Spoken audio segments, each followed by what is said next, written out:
स्वागत है आपका मिथिला जी की दुनिया में। तो दोस्तों, इस समय मैंने रमजान स्पेशल आलू के पापड़ बनाए हैं। इस समय रमजान चल रहा है, हमारी होली तो बीत गई, लेकिन रमजान चल रहा है। उसमें हमारे भाई बहन जो हैं वो सिर्फ ऐसी ही चीज़ों का इस्तेमाल शाम के टाइम करते हैं। तो देखिए, बिल्कुल आसान तरीके से मैंने पापड़ बनाए हैं जो मैं आप लोगों को भेज रही हूँ।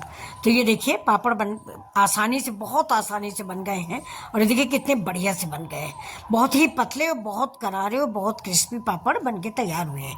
आलू के पापड़ खाने में बहुत अच्छे लगते हैं और हमारे सभी भाई बहनों और बच्चों को आलू पापड़ पसंद है। आलू का पापड़ बाजार में इतना बढ़िया मिलता नहीं, मेरी समझो तो मिलता ही नहीं है। जैसा कि हम लोग घर में बनाते हैं वो स्वाद बाजार में है कहाँ। और मुझे तो आज तक आलू का पापड़ बाजार में मिला भी नहीं। चिप्स मिलता है लेकिन पापड़ तो मैंने नहीं देखे हैं। आप लोगों ने देखे हो तो कमेंट करके बताइएगा, एक बार मैं भी खरीदूंगी, देखूं क्या स्वाद है उनका। मैंने तो नहीं खाया, बाजार के पापड़ मैंने नहीं खाए ना मुझे आज तक मिले। तो आज मैं 2 किलो आलू जो है इसको मंगा के रखी हूँ। 2 किलो आलू का पापड़ मैं आज बनाऊंगी।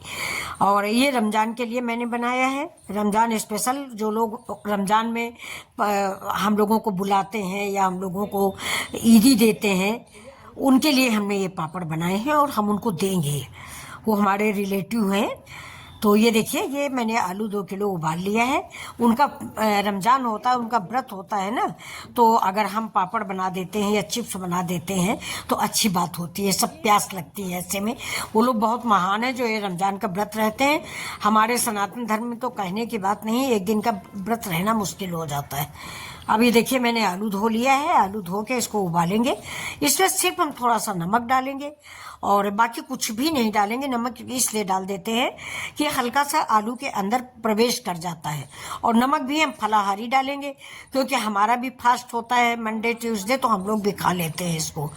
तो अब ये देखिए, जैसे ही आलू उबलती है वैसे मैं इसको भरता बनाऊंगी। भरता मतलब चोखा। आलू छील के चोखा बनाएंगे और चोखा में डालेंगे नमक और हरा मिर्च डालेंगे नहीं क्योंकि फ्राई करने में मिर्च जल जाता है।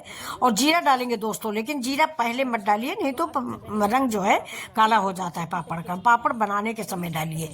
अभी देखिए, मैंने चोखा बना लिया। चोखा इतना बढ़िया बनना चाहिए कि उसमें गांठ नहीं होनी चाहिए। तो अभी देखिए, हमारा चोखा रेडी है और इतने चोखे से कम हम 50-60 पापड़ बनाएंगे। तो ये देखिए, थोड़ा सा मैंने ऑयल लगा लिया है। और दोस्तों, ऑयल भी आप धोखे में मत रहिएगा, ये सरसों का तेल नहीं है, ये मूंगफली का तेल है। मैंने कोई भी चीज़ ऐसी नहीं इस्तेमाल की जो मैं फास्ट में ना खा सकूं, मतलब खुद के फास्ट में। मैं मंडे का फास्ट करती हूँ। तो ये देखिए, मैं ऐसे ही गोली बनाऊंगी। गोली बना बना के इसके पापड़ बनाऊंगी जो मिनटों में बन जाते हैं। पहले आलू के पापड़ जब हम लोग बचपन में बनाते थे बड़ा सरदर्द होता था। पीढ़े पे आलू रखते थे, आलू रख के फिर उंगलियों से उसको बढ़ाते थे, फिर दौड़ दौड़ के धूप में डालते थे। माएँ बनाती थी, भाभियाँ बनाती थी, हम बच्चे दौड़ दौड़ के धूप में एक एक पापड़ डालते थे। अब ऐसी समस्या नहीं। देखिए, बिल्कुल आसान तरीके से मैंने पापड़ बनाना आपको बताया है। सारी लोइयाँ आप पॉलीथीन पे फैला दीजिए।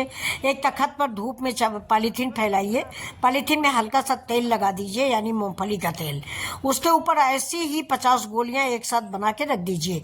गोलियों में थोड़ा गैपिंग रखिए कि एक पापड़ दूसरे पापड़ से चिपके नहीं, उस दूरी से आप गोलियां लगा दीजिए। इसके बाद एक फ्लैट थाली ले लीजिए और एक छोटा सा पॉलीथीन का टुकड़ा, जैसा कि आप वीडियो में देख रहे हैं, और उसके ऊपर से ये फ्लैट थाली लेके ऊपर से एक बार दबा दें और आपके पापड़ बनते जाएंगे। मुश्किल से 5 मिनट भी नहीं लगा मुझे ये 50 पापड़ बना देने में। और जरा से कहीं अगर आपको मोटा लग रहा है तो आप उंगली से उसको बराबर कर ले। देखिए, आप जैसा कि वीडियो में आप देख रहे हैं। और ऐसे ही मैंने अभी 5 मिनट के अंदर सारे पापड़ बना लिए हैं। ये बन गए मेरे पापड़। ये मैंने रमजान के लिए बनाया है। रमजान में ये सब चीज़ें खाई जाती हैं।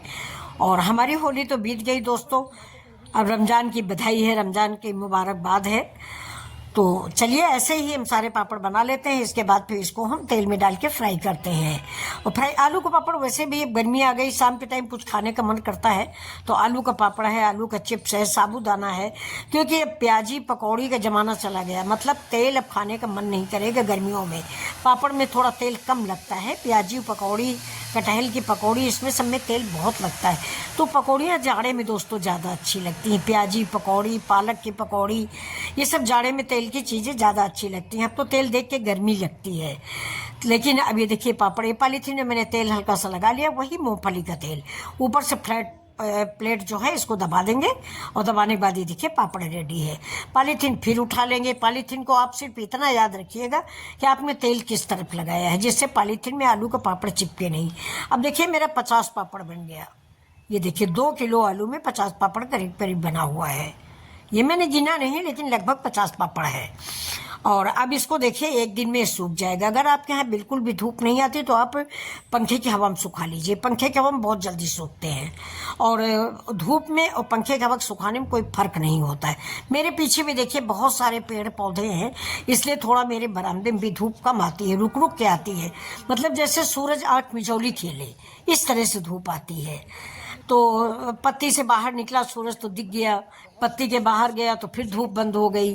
तो लेकिन मेरे पापड़ थोड़ा सूख गए थे, इसके बाद मैंने भी रात में पंखे के हवा में डाल दिया। सवेरे बिल्कुल सूख के तैयार हो गए। और अब हम आपको इन पापड़ों को फ्राई करके दिखा देते।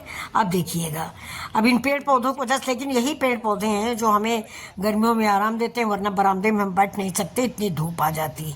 अभी देखिए ये पापड़ उठा के हम कमरे में डाइनिंग टेबल पे रख देंगे। रात भर में सारे पापड़ मेरे पंखे की हवा में सूख जाएंगे। ये देखिए कितने बढ़िया, ये देखिए सारे पापड़ मेरे सूख गए।